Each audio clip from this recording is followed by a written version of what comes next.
New year guys, happy new year to 2024। আমি আমার চ্যানেলে এবং 2024 এই দুটো জায়গাতে সবাইকে ওয়েলকাম করছি। ঠিক আছে, 2023 তো চলে গেল, যা হলো হলো, বাট 24 থেকে একটা নতুন বছর, সবকিছু নতুন করে আবার স্টার্ট করো। ঠিক আছে, পার্সোনালি 2023 আমার কাছে ভেরি ইম্পর্টেন্ট ছিল, কারণ 2023 ভেঙে যাওয়ার পর কিভাবে গড়ে উঠতে হয় সেটা আমাকে শিখিয়েছে।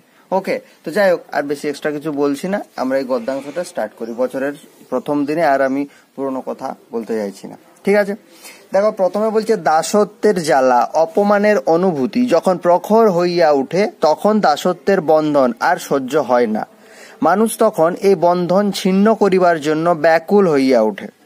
তাহার ব্যাকুলতা আরো বৃদ্ধি পায় তখনই যখন সে কোনো না কোনো উপায়ে প্রকৃত স্বাধীনতার স্বাদ গ্রহণ করিতে পারে। অর্থাৎ এখানে দাসত্ব থেকে মুক্তির উপায় এবং দাসত্ব ও স্বাধীনতার মধ্যে যে পরস্পর বিরোধিতা, সেটার বোঝাতে চাওয়া হচ্ছে। আমরা যতই স্বাধীনতার জন্য ব্যাকুল হইব, ততই আমরা আনন্দের অনুভূতি পাইব। এই আনন্দের কথা ভাষায় প্রকাশ করা যায় না। আমরা ততই বুঝিতে পারিব যে জীবনের একটা মহান অর্থ ও উদ্দেশ্য নিশ্চয়ই আছে। তখন আমাদের মনে বিপ্লব উপস্থিত হইবে।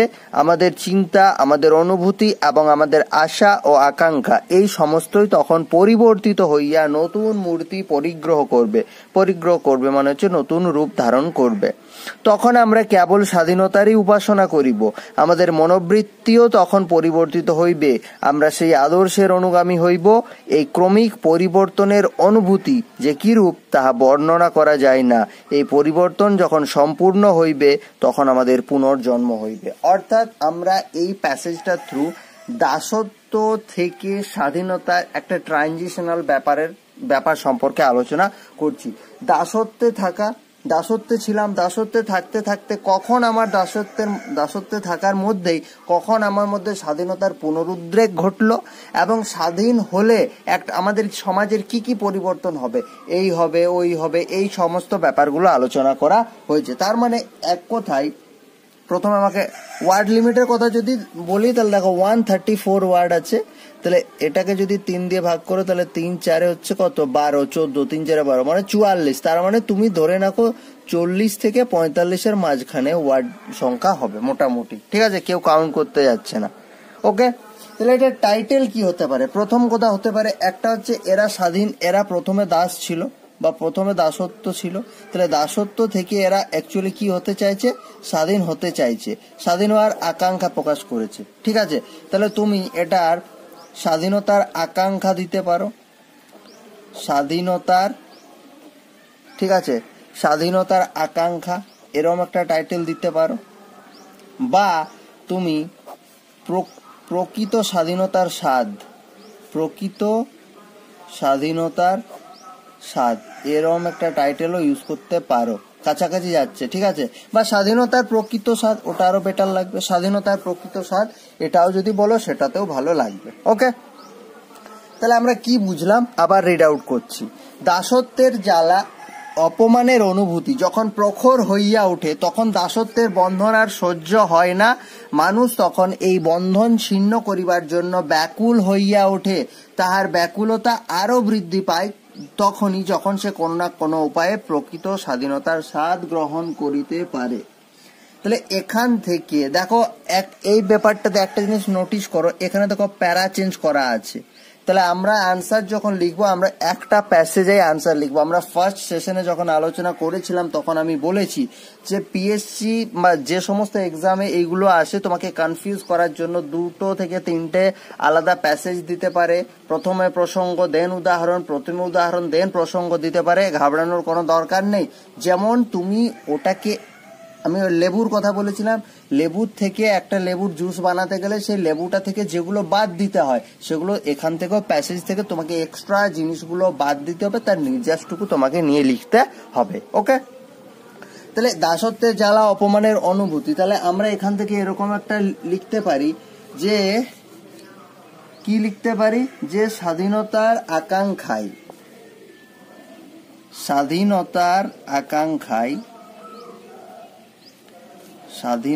আমরা তো স্বাধীনতার আকাঙ্ক্ষা নিয়েই প্যাসেজটা। তাহলে স্বাধীনতার আকাঙ্ক্ষায় কি হয়? স্বাধীনতার আকাঙ্ক্ষায় দাসত্ব কি হয়, সহ্য হয় না। স্বাধীনতার আকাঙ্ক্ষায় কখনো দাসত্ব সহ্য হয় না। এটা হচ্ছে টাইটেল, আমি এখানে লিখে দিচ্ছি।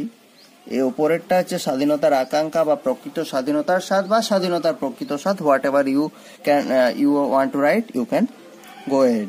তাহলে স্বাধীনতার আকাঙ্ক্ষায় দাসত্ব হয়, সহ্য হয় না। এরপর দেখো বলেছে, তাহার ব্যাকুলতা আরো বৃদ্ধি পায় তখনই যখন সে কোনো উপায়ে প্রকৃত স্বাধীনতার, তাহলে প্রকৃত স্বাধীনতার স্বাদ গ্রহণ করে। তাহলে কি হয়, প্রকৃত স্বাধীনতায় কি, প্রকৃত স্বাধীনতায় অপরিসীম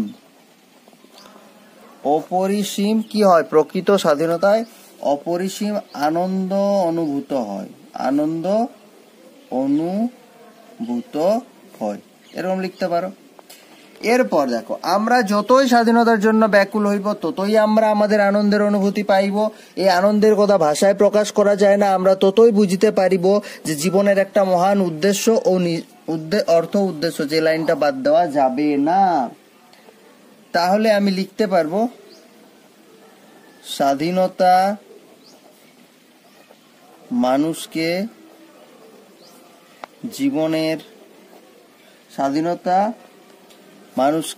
জীবনের কি কি শেখায়।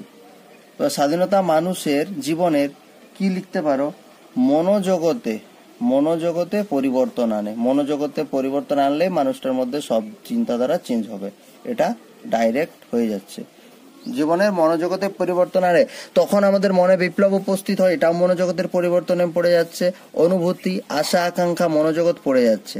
ঠিক আছে, আচ্ছা, তখন আমরা কেবল স্বাধীনতার উপাসনা করিব। তাহলে যখন কি হবে, মন চেঞ্জ হচ্ছে, তাহলে মনোজগতের পরিবর্তন আনে। ওকে, বুঝলাম। স্বাধীনতার এর ফলে স্বাধীনতার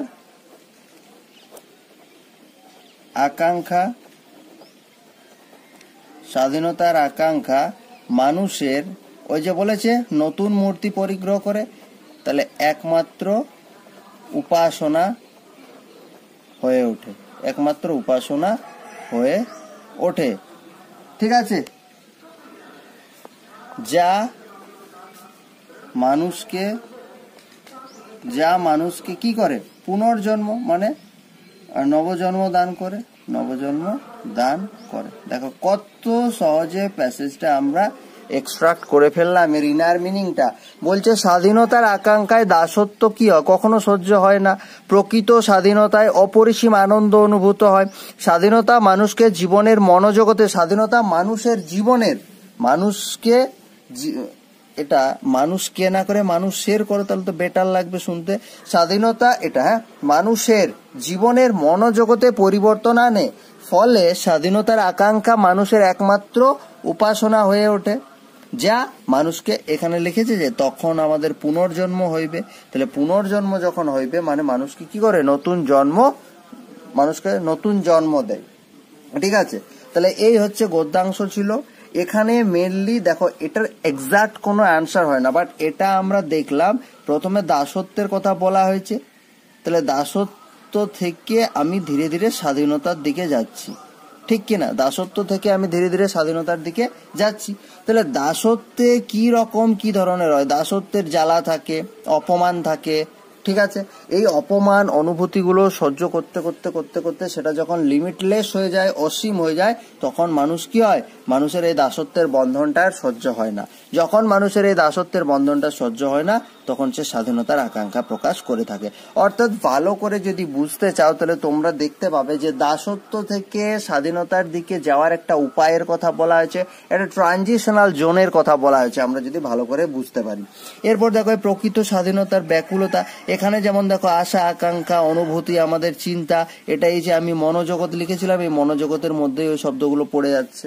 তোমাকে ওইখানটা পড়ে এমন, ওইখানে হয়তো 3টে সেন্টেন্স 4টে সেন্টেন্স থেকে এখানে এমন একটা সেন্টেন্স লিখতে হবে যে সেই সেন্টেন্সটার মধ্যে ওই সব কিছুগুলো কি হয়, সাবমার্জড হয়ে যায়, মার্জড হয়ে যায়। ঠিক আছে, ওকে।